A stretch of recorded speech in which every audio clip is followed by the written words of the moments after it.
Halo teman-teman, pada video ini saya membagikan bagaimana cara menggunakan audio dari konten orang lain ataupun video dari konten orang lain kita jadikan konten kita ya. Dan ini sangat penting banget karena ada banyak teman-teman yang tidak paham cara ini. Untuk menghindari supaya teman-teman tidak kena dismonetisasi ataupun dibatasi monetisasinya oleh pihak Facebook karena menggunakan konten orang lain, maka saya membagikan cara baru ataupun trik yang bisa teman-teman lakukan supaya teman-teman tetap bisa menggunakan konten orang lain untuk mendukung konten kamu atau audio ya, dan tetap aman, tidak kena teguran ataupun bebas dari hak cipta. Nah, untuk itu bagi teman-teman kreator pemula yang belum memahami caranya, silakan disimak video ini dan jangan di-skip-skip ya supaya teman-teman tidak gagal paham. Yang pertama, teman-teman harus menyiapkan aplikasi pengeditan terlebih dahulu. Jadi teman-teman, di sini saya menggunakan satu aplikasi yang menurut saya ini sangat bagus dan rekomendasi banget pokoknya, yaitu aplikasi CapCut. Nah, ini bisa teman-teman gunakan dengan dua versi, apakah versi gratis ataupun versi profesional. Perbedaannya, ketika teman-teman bergabung di versi profesional, kamu harus berbayar setiap bulan dan manfaatnya kamu mendapatkan fitur-fitur yang lengkap. Tetapi untuk versi yang gratisan, teman-teman bisa tetap menggunakan aplikasi ini dengan mengedit video, tetapi kamu mendapatkan fitur yang terbatas. Dan saya saat ini masih menggunakan fitur gratisan karena saya belum mendapatkan penghasilan dari FB Pro. Nah, di sini teman-teman kita buka aplikasinya, pastikan kamu memiliki video yang bisa diedit ataupun konten yang bisa diedit. Nah, buat teman-teman kreator pemula, saya sarankan setiap konten yang kalian upload di Facebook wajib diedit teman-teman. Karena bagaimanapun dengan teman-teman mengedit akan lebih menarik dan juga teman-teman bisa membuat konten kamu sebaik mungkin ya. Kamu bisa edit gambarnya, kamu tambahkan narasi-narasi yang bagus. Nah, kita klik project baru. Nah, di sini kita bisa cari konten yang kita unduh ya. Kita pilih misalnya ini teman-teman, ini video saya. Belajar bela diri itu sangat penting teman-teman. Apalagi Oke. Nah, saya coba diamkan dulu karena ini sudah saya selesaikan edit. Nah, oke. Nah, ini juga teman-teman saya menggunakan konten orang lain, yaitu audio dari konten orang lain. Dan teman-teman bisa cek aja di akun saya, di akun Facebook saya, Gibe. Hampir semua konten yang saya upload menggunakan audio dari konten orang lain. Tapi sampai saat ini masih aman, tidak ada teguran ataupun tidak ada klaim hak cipta. Oke, kita umpamakan teman-teman menggunakan audio dari konten orang lain.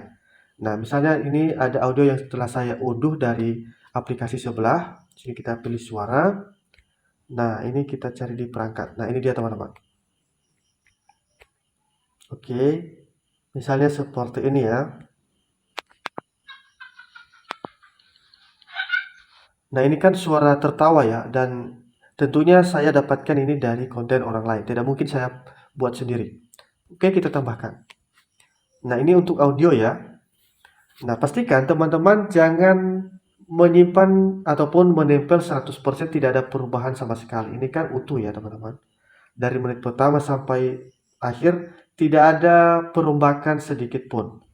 Nah, ini yang menyebabkan teman-teman suatu saat mendapatkan teguran ataupun klaim hak cipta karena tidak ada perombakan sama sekali. Jadi kita buat konten yang kita ambil dari pihak lain itu kita rombak supaya tidak persis sama dengan aslinya, dan itu dibolehkan oleh Facebook. Jadi jangan 100% kamu upload kembali, tidak ada pengeditan sama sekali. Oke, misalnya di sini teman-teman kita putar. Oke. Nah, langsung stop di setiap 3 detik ya, kemudian dipotong teman-teman. Saya biasanya menerapkan 3 detik teman-teman, maksimal 3 detik. Memang ada beberapa kreator lain yang mengatakan bisa sampai 5 detik. Tapi saya sendiri mematok itu hanya 3 detik yang saya terapkan. Nah, ini kita bisa lihat di sini teman-teman, 3 detik. Maka kita potong teman-teman seperti ini, kita geser. Nah, ini kan otomatis ada perubahan ya teman-teman, jadi tidak utuh. Kemudian kita sambung lagi. Oke, kita sambung. Nah, sehingga audio ini tidak sama persis seperti aslinya. Nah, begitu juga selanjutnya teman-teman. Dari 3 detik ke 6 detik ya, potong lagi. kemudian kurangi atau dikecilin, baru disambung. Kemudian dari 6 detik ke 9 detik, potong lagi teman-teman. Kita kurangi lagi. Oke, kita sambung dari 9 detik ke 12 detik ya. Kita potong, sambung lagi dari 12 detik ke 15 detik. Begitu seterusnya dan seterusnya. Kira-kira paham ya? Begitu juga pada video yang teman-teman ambil dari kreator lain. Misalnya kita anggap video ini video orang lain. Nah, misalnya kita potong teman-teman. Nah, hitung dari 1 ke 3 detik langsung potong. Oke. Kalau memang tidak bisa teman-teman memotong karena memang itu harus ditayangkan, kamu bisa jeda dengan menggunakan foto. Ya, kamu tambahkan foto sehingga tampilannya berubah tetapi narasi kamu ataupun musik kamu masih berjalan. Dan itu yang sering dilakukan oleh kreator yang berkecimpung di dunia reaction teman-teman. Nah, itu 3 detik potong, 3 detik potong. Nah, ini kita potong 3 detik tadi, kemudian lanjut lagi ke 6 detik. Nah, saran saya, teman-teman wajib menempelkan video kamu atau konten kamu asli. Jadi walaupun teman-teman menerapkan 3 detik ini ketika video orang lain kamu gunakan, tetapi tidak ada tambahan video dari kamu, itu juga masih belum aman. Jadi ibaratnya teman-teman, konten orang lain itu hanya sebagai pendukung konten kita. Jadi dasarnya adalah konten yang kita hasilkan sendiri. Kemudian volumenya juga dirubah teman-teman. Ya, ini kan ada volume, kita tambah atau kurangi. Kemudian juga pencahayaan ya, ataupun kecepatan kita tambahkan atau kita kurangi sedikit. Jadi kita harus rubah sebisa mungkin agar tidak sama persis pada aslinya. Kemudian silakan diekspor, dan di sini teman-teman harus perhatikan minimal 1080p teman-teman. Ini sudah pas sesuai. Kalau bisa 2K atau 4K.